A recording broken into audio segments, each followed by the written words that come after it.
Amerikada antibiotik berish uchun 3 ta narsa kerak.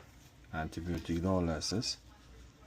Bunga mana sodium klorid butun 9, 0,9 100 ml. Bunaqa advanced device bo'ladi.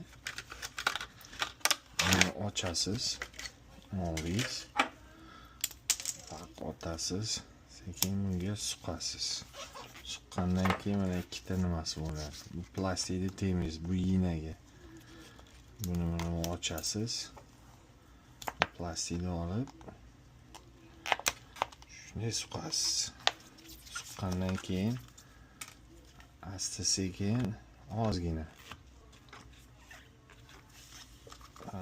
suyuqlikni yuborasiz. Yuborgandan keyin sekin shoshilmasdan aralashtirasiz.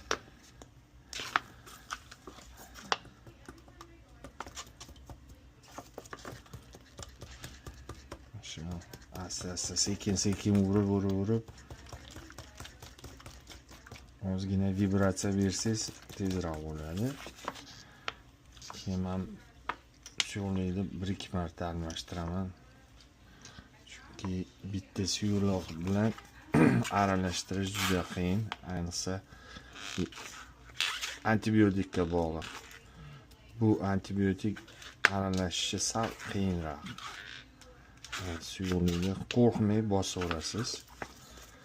Keyin yana urib aralashtirasiz.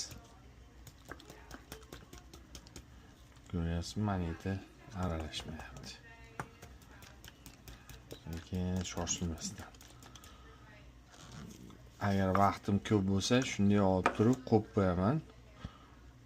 20-30 minutdan keyin kesam, o'zi rastvor uje erigan bo'ladi.